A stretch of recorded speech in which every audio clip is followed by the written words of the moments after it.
Listen to me grind. Take down the film watchers and nerds all at once. I am one of those.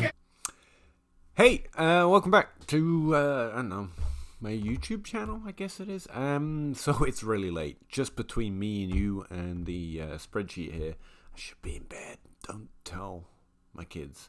But I've been playing with ranks, the idea of producing some ranks for Patreon, because I do Superflex ranks for DLF, and obviously I'm not going to share DLF ranks since they're behind a Patreon, but behind a paywall, rather. But ranks are important to people. I kind of hate them, but I want to show some way of how I value players. So I've been working on it a lot, and I'm getting close. So I thought I'd do a quick look at the way I view rankings, or the way I'm viewing rankings, and you know, what's on the sheet, and then we can do some top so many ranks, why not, videos for 2021.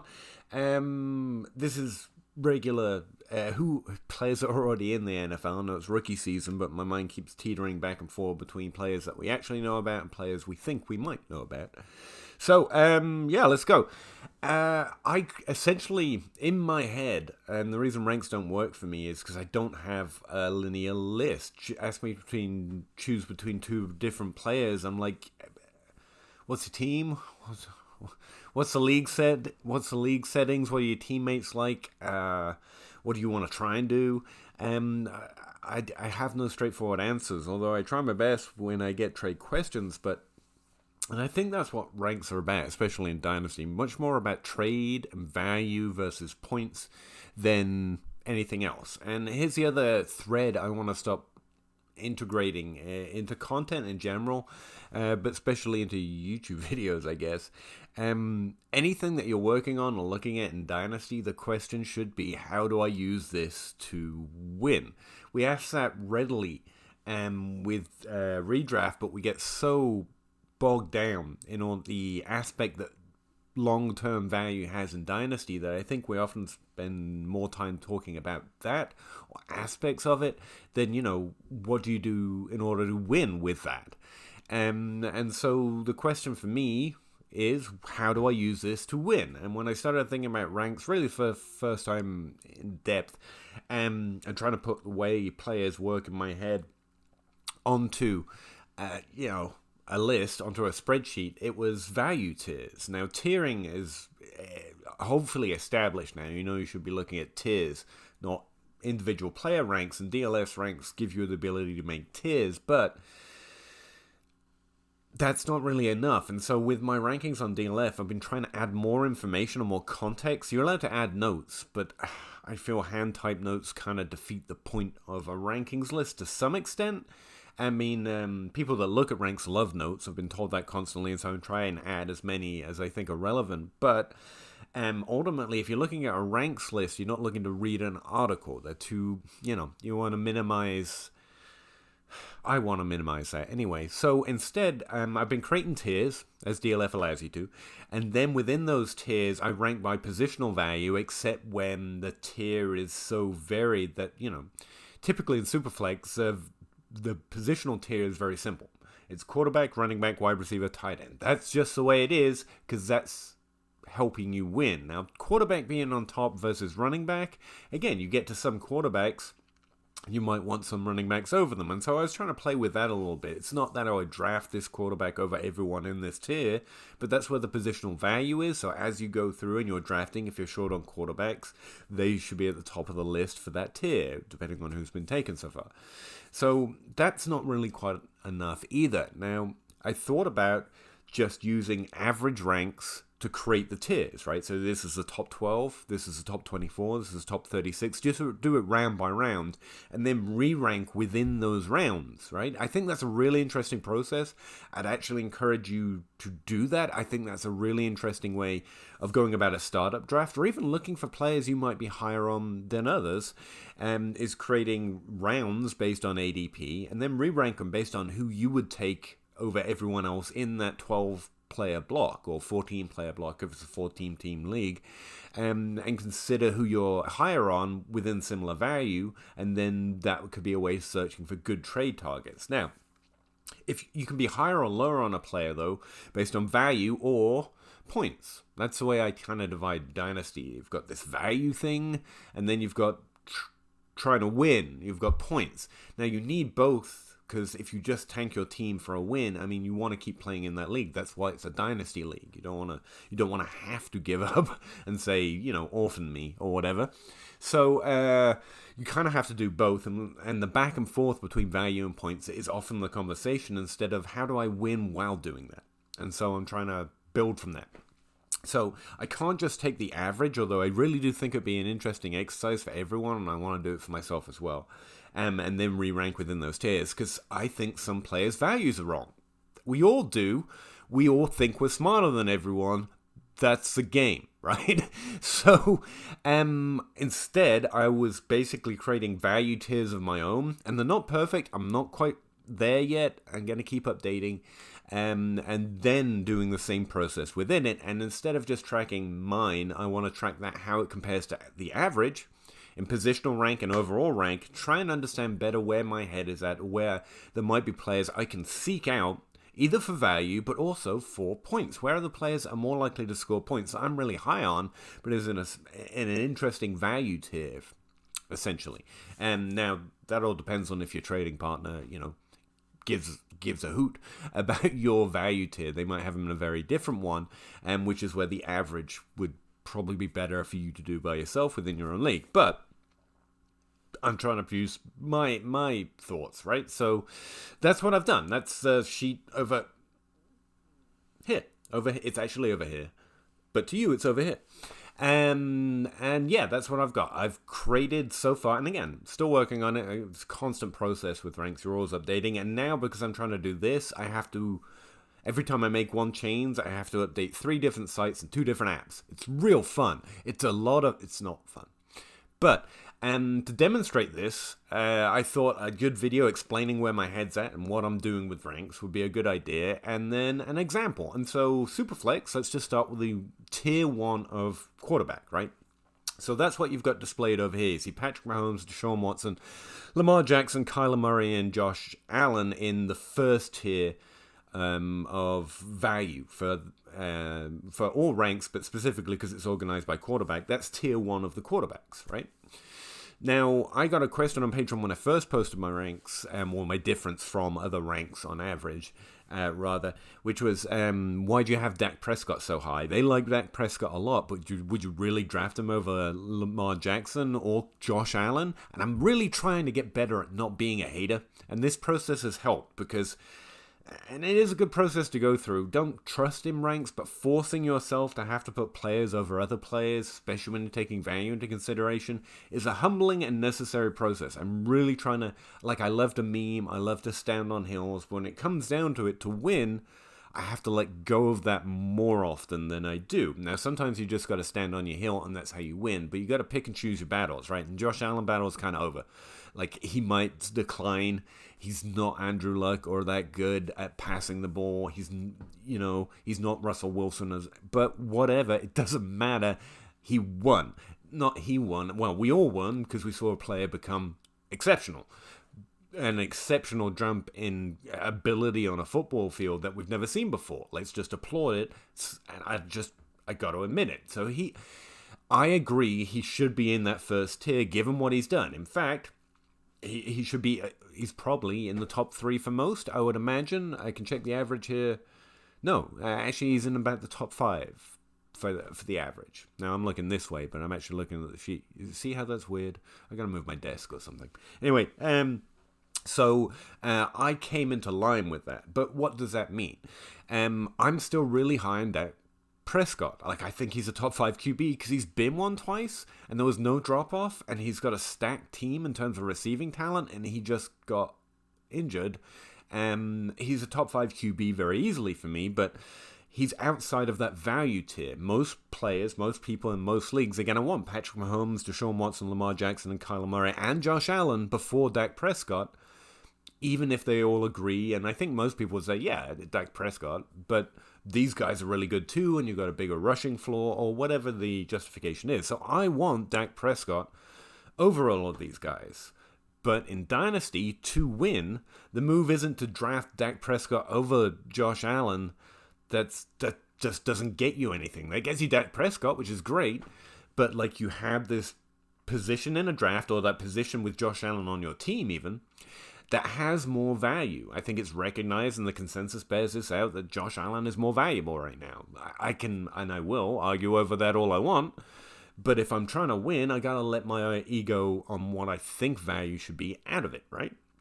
And so that's what these tiers are meant to do. Force myself, I said myself, that's true, to accept the value that exists, and it might not exist in an individual league, like when I'm trading with J Mike or I'm trading with Zach Reed. They have different values, they don't like Josh Allen, or they like him even more. It changes. We're just talking about in most leagues, and that's part of the difficulty with ranks. So my move is I don't draft a quarterback there, and if I can't trade back, I wait on quarterback, because there's this guy I'm higher on, as high as the guy as Josh Allen or Kyler Murray, Lamar Jackson. I'm as high on Dak Prescott and all of those guys, but he's in a second value tier, so I will wait. Now, that's just startup drafts, and we always talk in the context of ranks with startup drafts because that's what they are. But that's why I'm trying to reformat mine. Mine aren't now, which is why I don't know how this is going to work, because we've got a rank checker now, and it shows you whether you're high and low or too high and low compared to the rest of the consensus. And where I'm conceptualizing, I guess, my ranks differently, that might have too negative effect on my DLF ranks, but we'll try it. What can it hurt? I mean, there are ranks out there and experts and smarter people than me with ranks. Like me messing around with it to try and do something new is not going to screw up DLF. There's plenty of great rankers over there. And if it doesn't work, I can modify it, as can switch back. But I think it'll be interesting. So that's where I'm at. So what is the example here? Dak Prescott and Josh Allen is my example. I want Dak Prescott, but he's in this second value tier. But you see, he's also at the very top of that value tier for that position. Now, this other column over here tracks exactly that. If I'm high or low in terms of positional value, and then if I'm high and low in terms of rank, because again, sometimes I disagree with consensus. Now, one of the best examples of that, we can just scroll through. Well, I'm 70 above on that player, but who's this? Carson Wentz. That doesn't work out because that's more a draft strategy thing. And we need a wide receiver or a running back. Oh, well, there's one I know I'm going to be low on. Yeah, I'm 17 spots higher than consensus on James Robinson. And I'm 8 positional spots. But the positional spots really work with this tiering over here. He's in the third value of tier, and I'm 17 spots high. That means I disagree with consensus. I have him in a higher tier of value. So that tells whoever's looking at my ranks, like, you don't have to draft him there. I am exceptionally high. But I like him more than 8 running backs the consensus also likes. And so I hope it provides a little more extra context. So how does that work with this top 5 QB example? Essentially, what I'm hoping it does is when anyone looks at it and they can disagree, they love Josh Allen. You should love Josh Allen. Again, I gotta drop the hate. Just take the L, man, whatever. But and to win, don't care. It's not. I just want to win. So ego doesn't really matter in that sense. To do that, rather. So I want Dak Prescott. He's in the second value tier, and hopefully this sheet demonstrates that I'm higher on Dak Prescott and I'm higher on Deshaun Watson by the same degree. So if they want to go through a draft strategy or a draft build, or they're looking for a trade where they're looking for high-priced quarterbacks or high-value quarterbacks, I'm telling them here I'm in the first tier of value. I'm high on Deshaun Watson. So that's the guy I will be targeting if I really want to go get a high-tier player. Now, he's high in terms of value or points, and so it's not quite perfect. For example, I think Kyler Murray is high and in this first tier specifically because of value. I think it's because he's young and new and exciting, and Deshaun Watson and Lamar Jackson at this point further into their career and less exciting, but more likely to produce that level of points because they've done it. And last year was a struggle for Lamar Jackson, but anyway, not to delve into it too deep.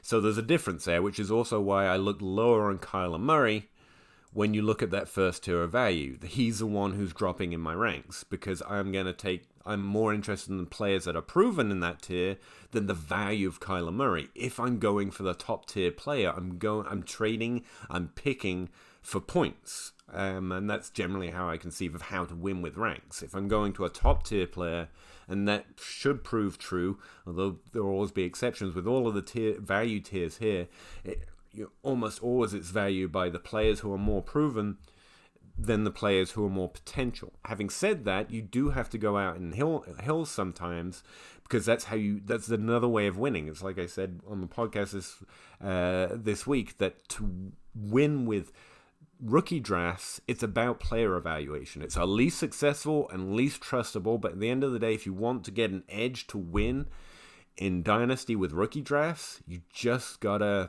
go get your guy and not get it wrong. Waiting for value is just too tricky with rookie drafts. There's too much variance. There's too few good players in each class.